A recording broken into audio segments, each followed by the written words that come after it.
सच्चिदानंद भगवान की। परम पुरुष गुरुदेव जी शाश्वत शांति निधान। बार बार दंडवत करूं सकल सुखों की खान। एकम नित्यम विमल अचलम सर्वधि साक्षी भूतम। भावातीतम निर्गुण रहितम सतगुरु।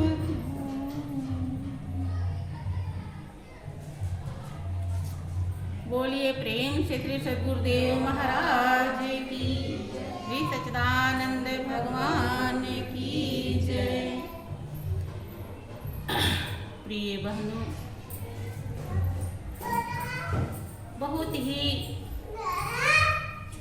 सौभाग्य का समय है जिसके फलस्वरूप हम जीवों को सत्संग का अवसर मिला हुआ है।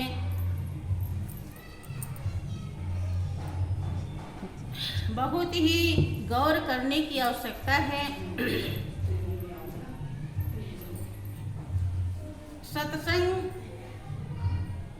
वो जीवन की गहराई है जिसमें अगर कोई थोड़ा भी उतर जाता है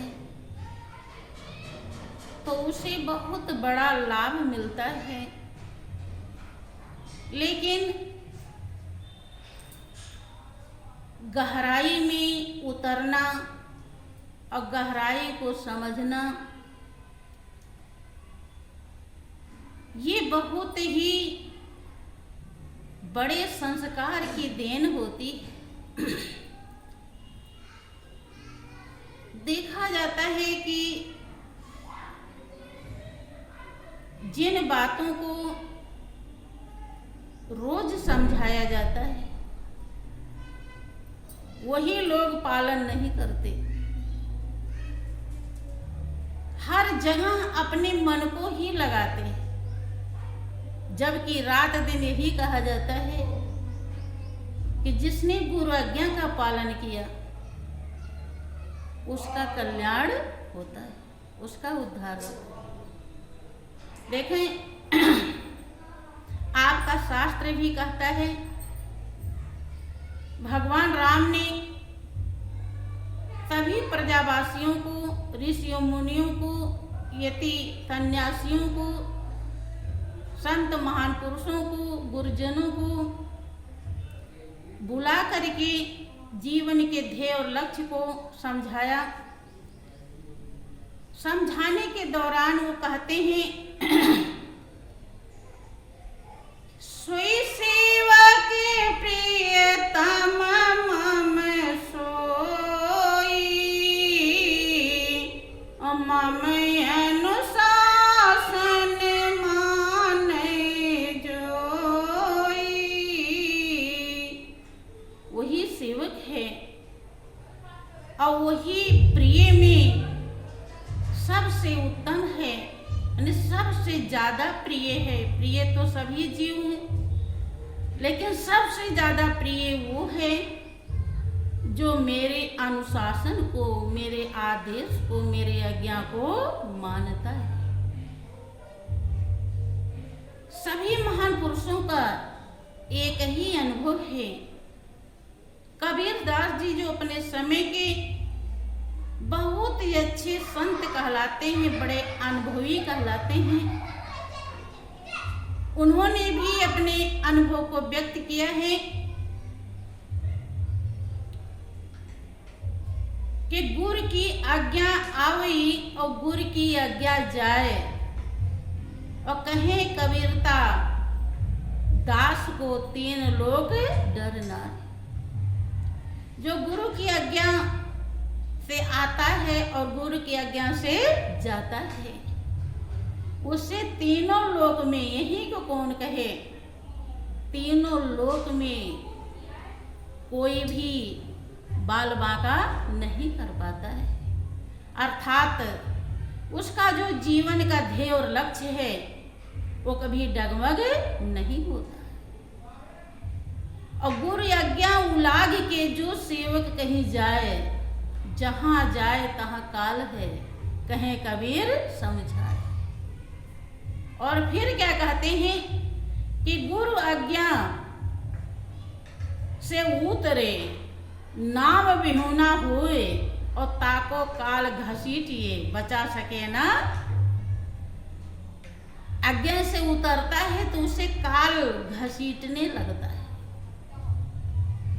गुरु महाराज जी को कोई ऐसी शौक नहीं होती आज्ञा में बांधने की, क्योंकि आपके भलाई का उनका एक बहुत बड़ा हौसला होता है।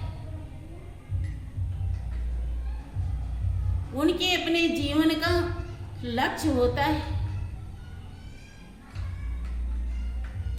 परम कर्तव्य होता है, और भलाई इसी से हो पाता है और किसी से नहीं होता है।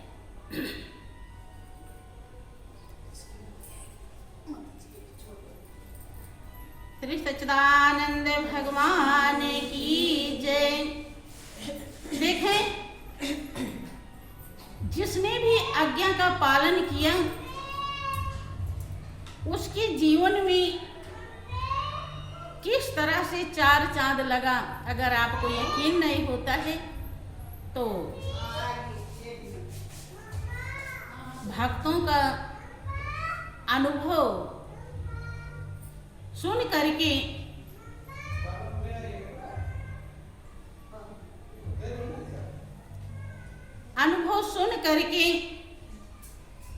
आप अपने जीवन को सुधार सकते हैं। देखें, जब भगवान राम सीता का पता लगा रहे थे और पता लगाते लगाते जब सुग्रीव के पास पहुंचते हैं, हनुमान से मुलाकात होती है और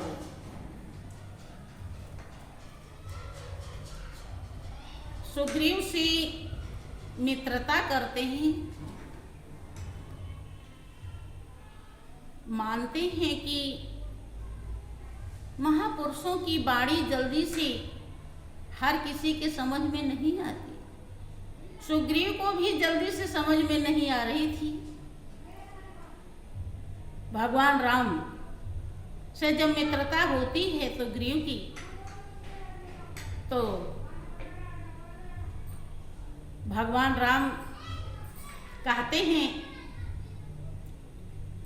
कि सुन सुग्रीव मारे हूँ बाली कहिवान,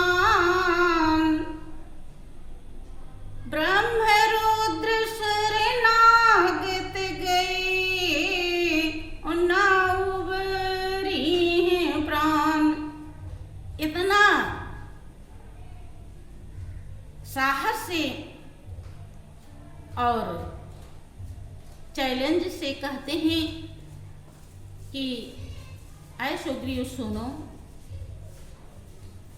जो तुम्हारा दुख है, क्योंकि महापुरुष भी भाव सागर से पार उतारने के लिए इस दुनिया में आते हैं, और भाव सागर से पार तभी आप उतर पाएंगे जब आज्ञा का पालन करेंगे।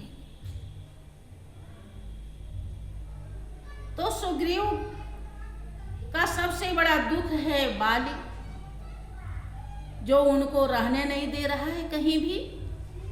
जिस पहाड़ पे, पर्वत पे वो रहते हैं, वहां पर ऋषि का श्राप है, जिसके नाते वो जा नहीं पाता, और नहीं तो वो वहां भी सुरक्षित नहीं थे। बहुत दुखी हैं, छुप रहे हैं जीवन भर, सारी दशा अपनी बताते हैं। भगवान राम कहते हैं कि सुग्रीव सुनो, मैं बाली को एक ही बाण में मार दूंगा और ऐसा बाण मारूंगा कि चाहे ब्रह्मा और शंकर के शरण में चला जाए फिर भी उसके प्राण नहीं बचेंगे।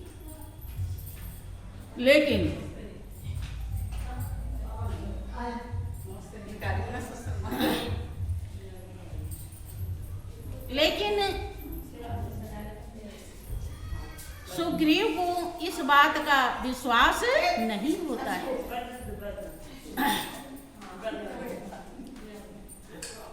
सुग्रीव को इस बात का विश्वास नहीं होता है। सुग्रीव कहते हैं कि बाली बहुत बहादुर है, बलवान है, लड़ाई में बहुत कुशल है, उसको मारना आसान नहीं है, उसे कोई मार नहीं सकता। वो कहते हैं कि हमें यकीन नहीं हो रहा है कि आप मार सकेंगे।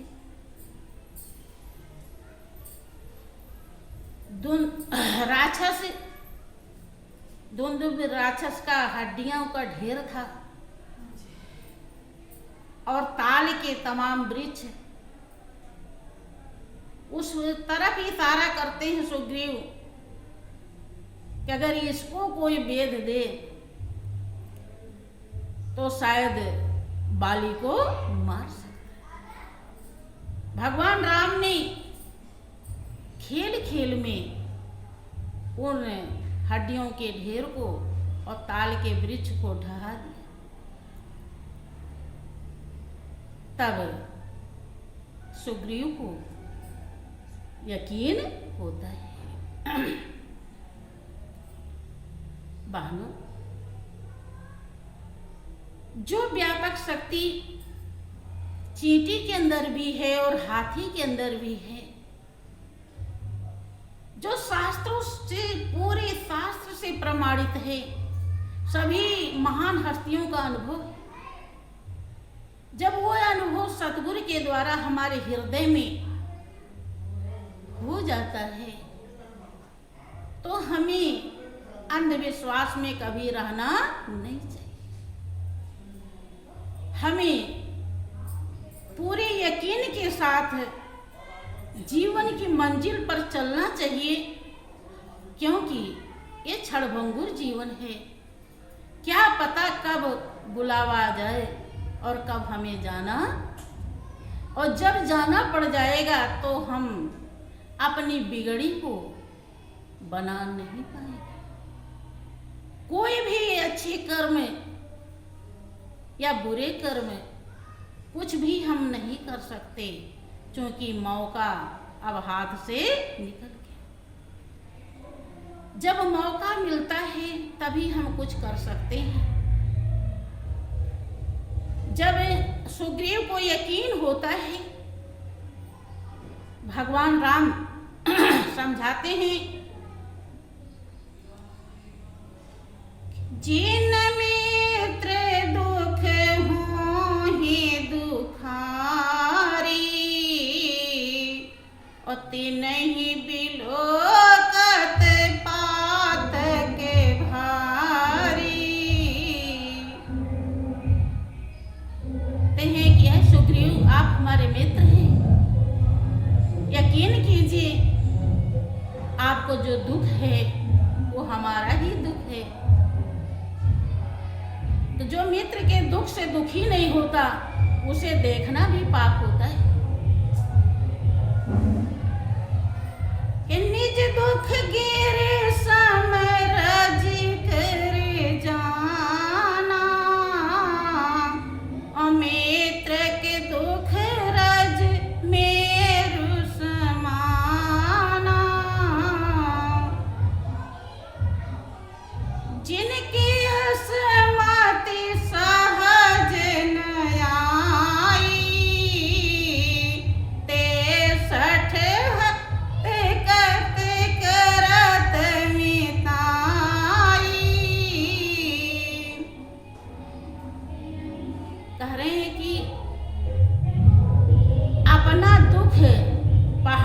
समान है तो उसी तिनके के समान, रज के समान समझना चाहिए मित्र को।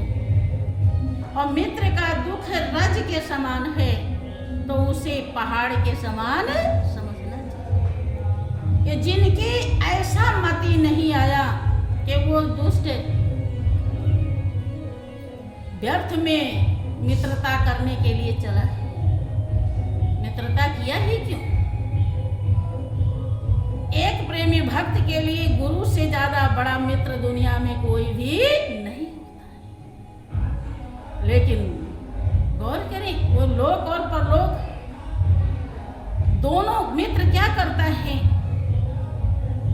अच्छी सलाह देता है, दुख सुख में भागीदार होता है। ये सतगुरु से बढ़कर कोई दुख सुख में भागीदार नहीं होता। तो प्रेमी भक्त को कैसा भाव रखना चाहिए,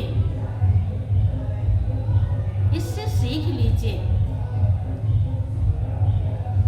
कि कुपंथ निवार सुपंथ चलावा, और गुण प्रगटहि अवगुण ही दुरावा। कोई बुरे रास्ते पे जा रहा हो, उसे अच्छे रास्ते पे लाना मित्र का कर्तव्य है। और उसके गुण को प्रकट करना, अवगुण को छुपाना, अर्थात अवगुण को दूर कराना और गुण का विकास।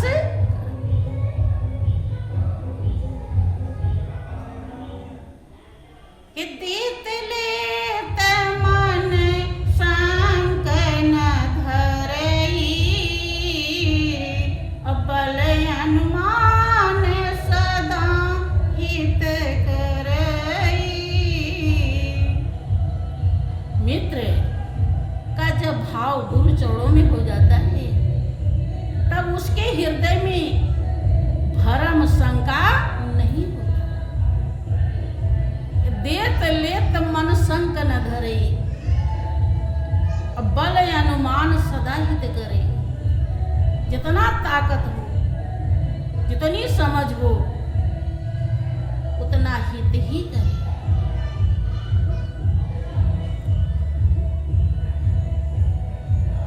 ये रहस्य संत मित्र में ही आता है।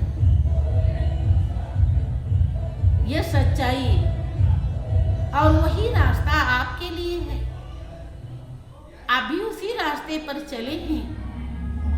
और जब ऐसा यकीन होता है तो देखें, वही सुग्रीव जो मारा मारा फिर रहे थे, उनको क्या नहीं मिलता जब आज्ञा का पालन करते हैं। उपजा ज्ञान बचन तब बोला, और नाथ कृपा मन भयो अलोला। कि हे मेरे नाथ, अब आपकी कृपा से मेरा मन स्थिर हो गया है कि सुख संपत्ति परिवार बढ़ाई, और सब परिहर करिहूं सेवकाई। ये सब राम भगत के बाधक, और कहीं संत तो पद औराधक। शत्रु मित्र सुख दुख जग माही, माया कृत परमारथ। अब जब बात समझ में आई, विश्वास जम गया, तब कहते हैं कि सब त्याग करके प्रभु अब केवल परमात्मा को ही याद करेंगे, भगवान को ही, तुम ही को याद करेंगे। ये सब राम भगत के बाधक हैं। शत्रु मित्र सुख दुख ये मायाकृत है, ये आज है कल नहीं रहेगा, ये यथार्थ में नहीं है, सच्चाई में नहीं। सच्चाई तो केवल आपकी भक्ति में है, आपके स्वरूप में है, आपके सच्चे नाम में है। देखो बाली इतना भयानक था, जिक्र आता है कि उसने रावण जैसे को 6 महीना कांख में दाब के रखा था और सुग्रीव की कोई बस नहीं चल रही। लेकिन जब प्रभु से मित्रता किया, इस दुनिया में केवल परमात्मा ही अपना है, तो क्या नहीं मिल गया।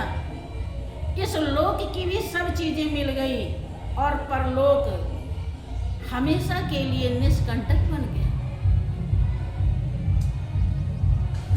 परलोक में प्रभु का पूर्ण सहारा, पूर्ण भरोसा और मंजिल आसान। यही बात विभीषण के लिए भी आता है। विभीषण जब पूर्ण विश्वास के साथ प्रभु के तरफ चलते हैं तो आप हमेशा सुनती हैं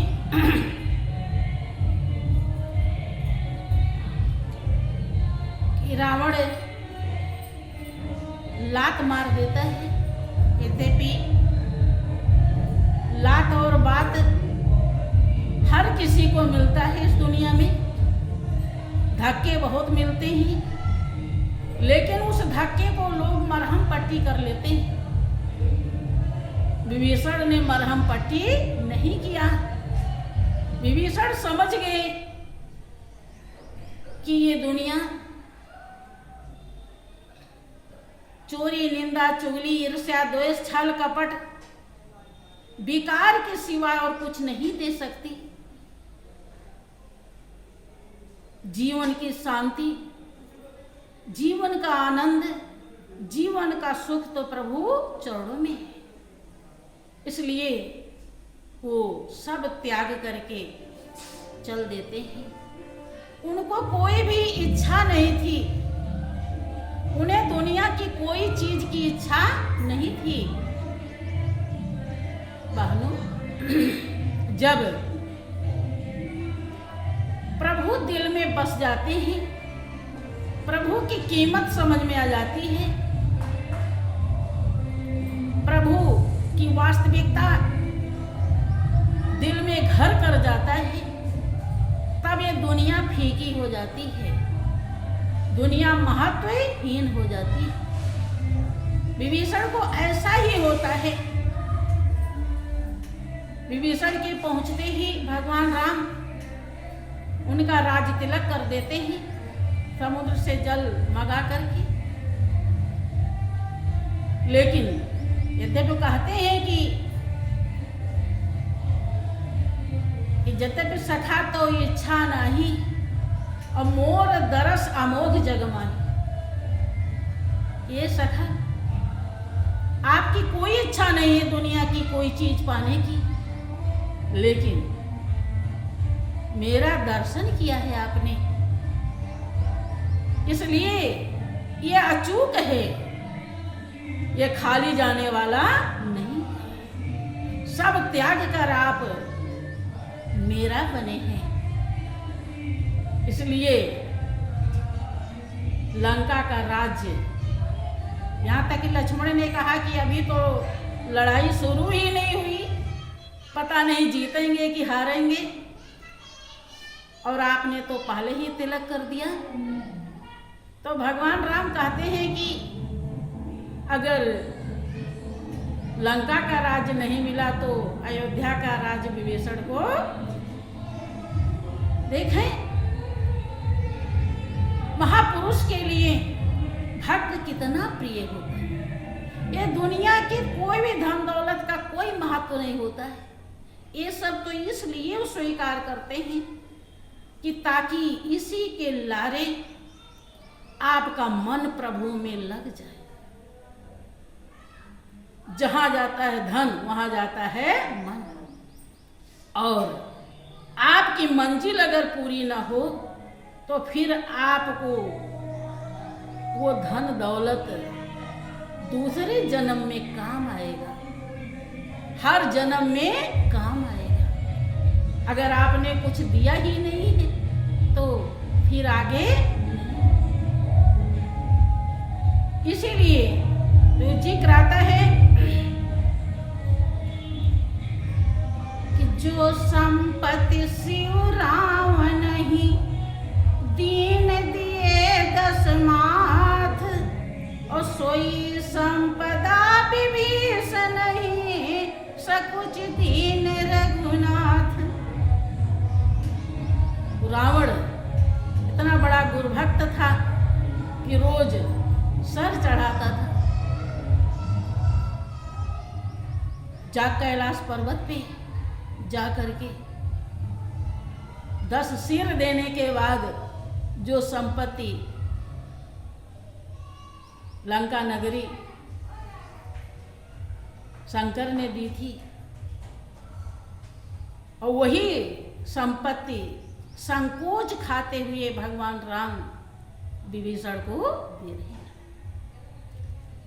तो बहनों, आज्ञा का पालन कितना सुखदायी है गौर, इसलिए हम ये उदाहरण दिए। चाहे छोटी बात हो या बड़ी बात हो, हमें आज्ञा का पालन करना चाहिए। देखो यहाँ सत्संग जिसका भी रहता है उन सबसे बताया गया है कि जब किसी का सत्संग हो तो एक दिन पहले बताओ कि आज मेरा सत्संग है। लेकिन इतने भी आज्ञा का पालन लोग नहीं कर पाते। कम से कम ध्यान करने में तो कोई पैसा नहीं लगता है, कहीं जाना नहीं पड़ता है। दोनों टाइम गुरु आज्ञा है ध्यान करने के लिए, क्योंकि भगवान के ध्यान से ही हम निर्दोष बनते हैं, हम निर्विकार बनते हैं, हम निर्लिप्त बनते हैं, हम शांति सुख आनंद के भागीदार बनते हैं। और जब ध्यान ही नहीं करेंगे तो इस फल से वंचित रह जाएंगे। भाइयों बहनों, इसीलिए गुरु आज्ञा ही भक्ति होती है। जो गुरु आज्ञा का पालन किए वही भक्ति कर पाए हैं, और नहीं तो नाना प्रकार की बाधाएं हैं, भक्ति करने नहीं देती हैं। सावधान रहें और अपने जीवन नैया को जो जन्म जन्मांतर से भव सागर में फंसी हुई थी उसे निकालने की पूरी कोशिश करें। यही जीवन का ध्येय और लक्ष्य है। बोलिए प्रेम से श्री सच्चिदानंद भगवान